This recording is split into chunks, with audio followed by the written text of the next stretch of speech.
কালীপুজোর পরেই পশ্চিমবঙ্গে এসআইআর শুরু হচ্ছে। আমি এর আগে আপনাদেরকে জানিয়েছিলাম যে পুজোর পরে এসআইআর হওয়ার সম্ভাবনা প্রবল রয়েছে এবং সেই কথা মাথায় রেখে সমস্ত প্রস্তুতি পর্ব চলছে এবং বহু কাজ অলরেডি সেরে ফেলা হয়েছেও। এই প্রতিবেদনের মাধ্যমে যারা আপনারা আমাকে প্রতিনিয়ত ফলো করেন, এসআইআর সংক্রান্ত আপডেট যারা আপনারা পান আমার কাছ থেকে, আপনারা অনেক কিছুই জানেন। কিন্তু যারা নতুন আমাকে দেখছেন বা আমার এই প্রতিবেদন শুনছেন, এর আগের ভিডিওগুলো যারা ফলো করেননি বা দেখেননি, আপনাদের জন্য বেশ কিছু ইনফরমেশন থাকবে এই ভিডিওতে এবং তার সঙ্গে সঙ্গে সর্বশেষ যে আপডেট এই মুহূর্তে রয়েছে এই শেয়ার সংক্রান্ত আপনাদেরকে জানাবো এই ভিডিওর মাধ্যমে। তবে তার আগে যারা সুরজিৎ একাডেমি ইউটিউব চ্যানেলে এখনো পর্যন্ত সাবস্ক্রাইব করেননি, প্রথমত আপনারা সাবস্ক্রাইব করুন, পাশে থাকা নোটিফিকেশন বেল বাটন অন করে রাখুন এবং এই গুরুত্বপূর্ণ আপডেট আপনার বন্ধু বান্ধবদের শেয়ার করে সবাইকে জানাতে সাহায্য করুন। প্রথমত আপনাদেরকে যেটা বলতে চলেছি যে পুজোর পরেই এসআইআর শুরু হচ্ছে। আপনারা অনেকেই হয়তো ভাবছেন যে পুজোর পরে মানে দুর্গাপুজো তো অলরেডি শেষ হয়ে গেছে, তাহলে পুজোর পরে মানে বিষয়টা হলো যে এই এসআইআর প্র্যাকটিক্যালি শুরু হয়ে যাবে কালী পুজোর পর থেকে। নোটিফিকেশন প্রকাশ হয়ে যেতে পারে ইলেকশন কমিশন অফ ইন্ডিয়ার পক্ষ থেকে, এমনটা জানা যাচ্ছে এবং সেই রকম টার্গেটে ইলেকশন কমিশন অফ ইন্ডিয়ার পক্ষ থেকে সমস্ত প্রস্তুতি পর্ব সেরে ফেলা হচ্ছে। অতএব কালী পুজোর পরেই আপনাদের বাড়ি বাড়ি এসআইআর এর জন্য ভিএলও এবং বিভিন্ন বুথ লেভেল এজেন্টরা আপনাদের বাড়িতে পৌঁছবেন এই এসআইআর ফর্ম নিয়ে। অতএব পুজোর পরে মানে কালী পুজোর পরে প্র্যাকটিক্যালি শুরু হয়ে যাবে এবং তার নোটিফিকেশন খুব শীঘ্রই আসতে চলেছে। এবং এই এসআইআর এর জন্য অতিরিক্ত আইএএস অফিসার নিযুক্ত করেছে ইলেকশন কমিশন অফ ইন্ডিয়া শুধুমাত্র পশ্চিমবঙ্গের জন্য। অতএব পশ্চিমবঙ্গে যে এসআইআর হবে এবং খুব শীঘ্রই তার ডেট ঘোষণা হবে এবং খুব শীঘ্রই শুরু হবে, সেই কথা মাথায় রেখে জাতীয় নির্বাচন কমিশন অতএব ইলেকশন কমিশন অফ ইন্ডিয়ার পক্ষ থেকে দুজন অতিরিক্ত আইএএস অফিসার নিযুক্ত করা হয়েছে এই স্পেশাল ইন্টেনসিভ রিভিশনকে লক্ষ্য রেখে। এবং তার সঙ্গে সঙ্গে প্রচুর ভিএলও কে বাদ দেওয়া হচ্ছে। এই পশ্চিমবঙ্গের যে সমস্ত ভিএলওরা আগে থেকেই যারা অ্যাপয়েন্টেড ছিল, শুধুমাত্র এসআইআর এর জন্য নয়, আগে থেকে যারা অ্যাপয়েন্টেড ছিল যারা, তাদেরকে অনেক ভিএলও বাদ যাচ্ছেন। তার কারণ ইলেকশন কমিশন অফ ইন্ডিয়ার পক্ষ থেকে বলা হয়েছে যে এই ভিএলওর কাজে তারাই নিযুক্ত হতে পারবেন যারা পার্মানেন্ট চাকরি করেন, মানে স্থায়ী চাকরি করেন যারা, সেই ধরনের এমপ্লয়িরা এই ভিএলওর কাজে নিযুক্ত হতে পারেন। কিন্তু ওয়েস্ট বেঙ্গলে বহু চুক্তিভিত্তিক কর্মীরা এই ভিএলওর কাজে নিযুক্ত ছিলেন, সেই সমস্ত ভিএলওদেরকে বাদ দেওয়া হয়েছে।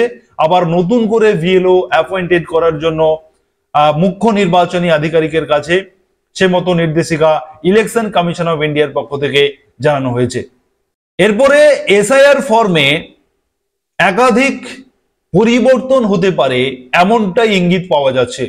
অতএব বিহারে আপনারা জানেন যে 2025-এ প্রথমবার বিহারে শুরু হয়েছিল এবং সেখানে 30 সেপ্টেম্বর ইলেকশন কমিশন অফ ইন্ডিয়ার পক্ষ থেকে একটি প্রেস নোট প্রকাশ করে পরিষ্কার জানিয়ে দেওয়া হয়েছে যে বিহারে 30 তারিখেই এসআইআর সম্পন্ন হলো। অতএব প্রায় 3 মাসেরও বেশি সময় লেগেছে এই এসআইআর প্রক্রিয়াকে সম্পন্ন করার জন্য। তার অনেক কারণ রয়েছে, অনেক আইনি জটিলতা সৃষ্টি হয়েছিল, আপনারা কম বেশি জানেন। 30 সেপ্টেম্বর ফাইনালি প্রেস নোট প্রকাশ করে জানিয়ে দেওয়া হয়েছে যে বিহারে এই এসআইআর প্রক্রিয়া সম্পন্ন হয়েছে। কিন্তু এসআইআর করার জন্য বিহারে যে ফর্ম প্রকাশ করা হয়েছিল বা যে ফর্মের মাধ্যমে এসআইআর এ ফর্ম ফিল আপ করেছেন যে সমস্ত যারা ভোটাররা যারা ফিল আপ করেছেন এসআইআর ফর্ম, সেই ফর্ম পশ্চিমবঙ্গের জন্য কিন্তু অনেক পরিবর্তন আসতে চলেছে।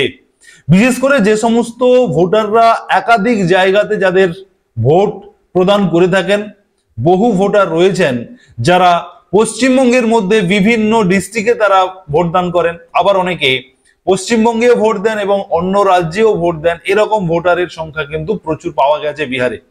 সেই কথা মাথায় রেখে পশ্চিমবঙ্গে যদি এ ধরনের ভোটার থেকে থাকেন, তাহলে সেই সমস্ত ভোটারদের দিতে হবে সেলফ ডিক্লারেশন। সেই ফর্মে উল্লেখ করতে হবে যে তিনি পশ্চিমবঙ্গে শুধু নয়, অন্য কোনো রাজ্যে তিনি ভোট দেন কিনা, বা তিনি মূলত কোন জায়গাতে ভোট দিতে চাইছেন। যে কোনো একটি ভোট কেন্দ্রে আপনি ভোট দিতে পারবেন। অতএব একজন ভোটার একটি ভোট প্রদান করতে পারবেন, একাধিক জায়গায় দিতে পারবেন না। সেই মর্মে একটি সেলফ ডিক্লারেশন দিতে হবে।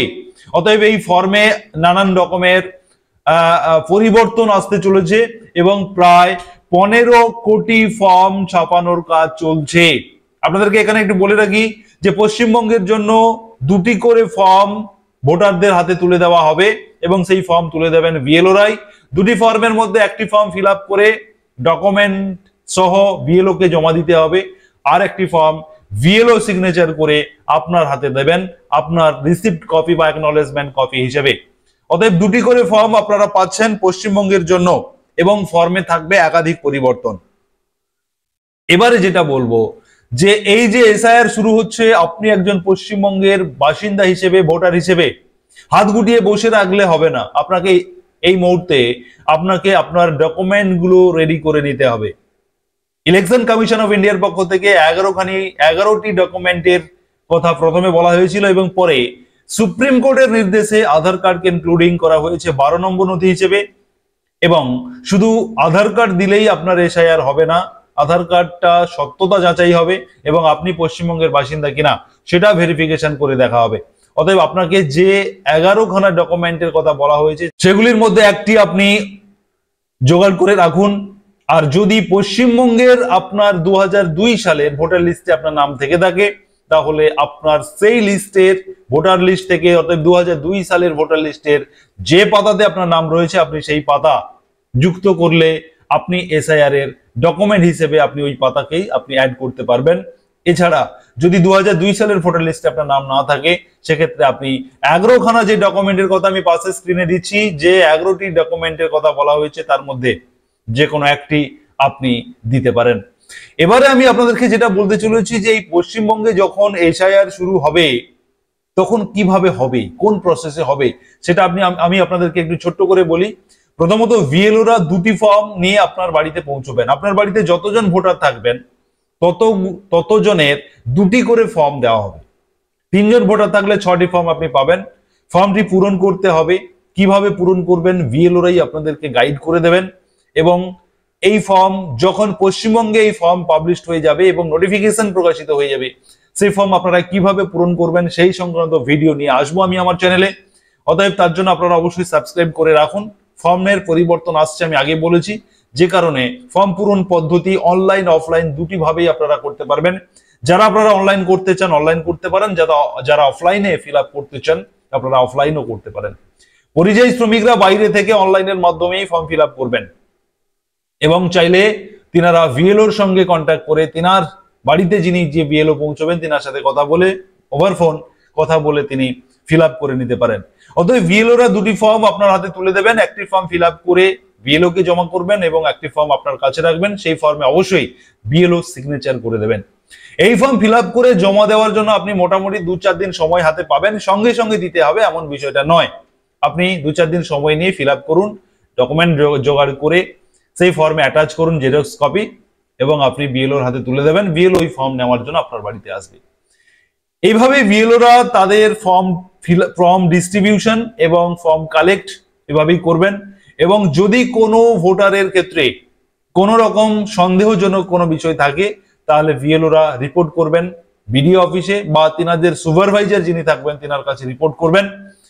এবং যিনি সন্দেহজনক মনে করবেন, যিনাকে, যে এই ভোটারকে বিএলও মনে করবেন যে এনাকে আমার সন্দেহ মনে হচ্ছে, ইনি হয়তোবা পশ্চিমবঙ্গের বাসিন্দা নন কিংবা কোনো সমস্যা থাকতে পারে, নানান সমস্যা হতেই পারে, তিনি রিপোর্ট করবেন।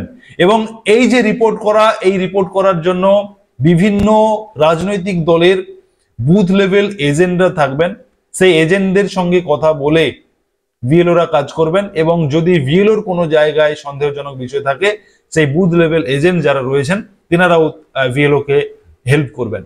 অতএব যদি কোনো সন্দেহজনক বিষয় থাকে তাহলে বিএলওরা রিপোর্ট করে দেবেন তিনার যিনি সুপারভাইজার রয়েছেন এবং রিপোর্ট করার পরে সেগুলো ভেরিফিকেশন হবে, সেগুলো দেখা হবে।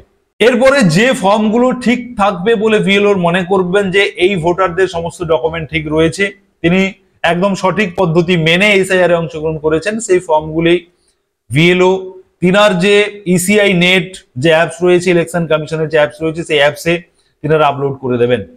এবারে এখানে আপনাদেরকে বলে রাখি, যদি কোনো ব্যক্তি বাড়িতে না থাকেন যদি অন্য কোনো কর্মসূত্রে কিংবা কোনো কাজে তিনি যদি বাড়ির বাইরে থাকেন, অতএব ওই এসআইআর টাইম যেটা দেওয়া থাকবে, যে সময়ের মধ্যে এসআইআর এর ফর্ম পূরণ করার কথা বলা হবে, সেই টাইমের মধ্যে ওই ব্যক্তিদের কিন্তু করতেই হবে।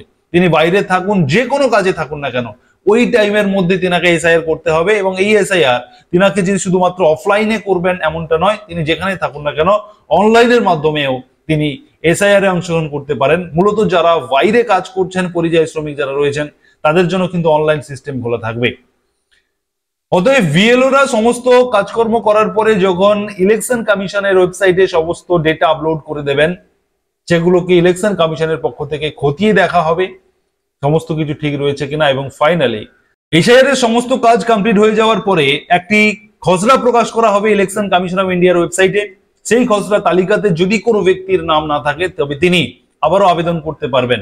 অতএব বারবার এই ভেরিফিকেশন গুলো হবে, একবার নয় একাধিকবার ভেরিফিকেশন হবে, একাধিকবার আপনি একজন ভোটার হিসেবে সুযোগ পাবেন নিজেকে প্রমাণ করানোর জন্য যে আপনি এই পশ্চিমবঙ্গের বাসিন্দা বা আপনি ভারতীয়। অতএব এই সমস্ত কাজ হয়ে যাওয়ার পরে ফাইনালি আপনাদের একটি তালিকা প্রকাশ করে দেওয়া হবে ইলেকশন কমিশন অফ ইন্ডিয়ার পক্ষ থেকে, যেই তালিকাতে উল্লেখ থাকবে এবং যেই তালিকাতে যে সমস্ত ভোটারদের নাম উল্লেখ থাকবে তারাই এই 2025-এ এসআইআর এ তারা কোয়ালিফাই করতে পেরেছে বলেই তাদের নাম উল্লেখ থাকবে। এবং যে নামগুলো বাদ চলে যাবে তাদেরকে আলাদা করে দেখানো হবে এবং তিনি কেন বাদ যাচ্ছেন সেগুলোও মেনশন করা থাকবে। অতএব পশ্চিমবঙ্গে এই যে এসআইআর প্রক্রিয়া, এই এসআইআর প্রক্রিয়ার জন্য ইতিমধ্যে নানান রকমের প্রস্তুতি পর্ব শুরু হয়ে গেছে, প্রস্তুতি চলছেও। দফায় দফায় মুখ্য নির্বাচনী আধিকারিকদের নিয়ে ইলেকশন কমিশন অফ ইন্ডিয়ার পক্ষ থেকে বিভিন্ন দফায় দফায় বৈঠক চলছে। নানান রকমের পদ্ধতিকে আপডেট করা হচ্ছে, কারণ বিহারে এসআইআর করতে গিয়ে যে যে সমস্যার সম্মুখীন হয়েছিল বিহার, সেই সমস্যাগুলো যাতে পশ্চিমবঙ্গ এবং বিভিন্ন রাজ্যে, শুধু পশ্চিমবঙ্গ নয় সারা দেশেই এসআইআর শুরু হচ্ছে, অতএব আর কোনো জায়গায় যাতে এই ধরনের সমস্যার সম্মুখীন না হয় বা সেই সমস্যাগুলোকে কি করে সলিউশন করা যায় সেগুলো নিয়ে কিন্তু দফায় দফায় মিটিং চলছে এবং প্রস্তুতি পর্ব চলছে। এই মুহূর্তে পশ্চিমবঙ্গ কিন্তু এই পুজোর পরে পশ্চিমবঙ্গে এই এসআইআর প্রক্রিয়া শুরু হতে চলেছে, এমনটাই আপডেট রয়েছে ইলেকশন কমিশন অফ ইন্ডিয়ার পক্ষ থেকে।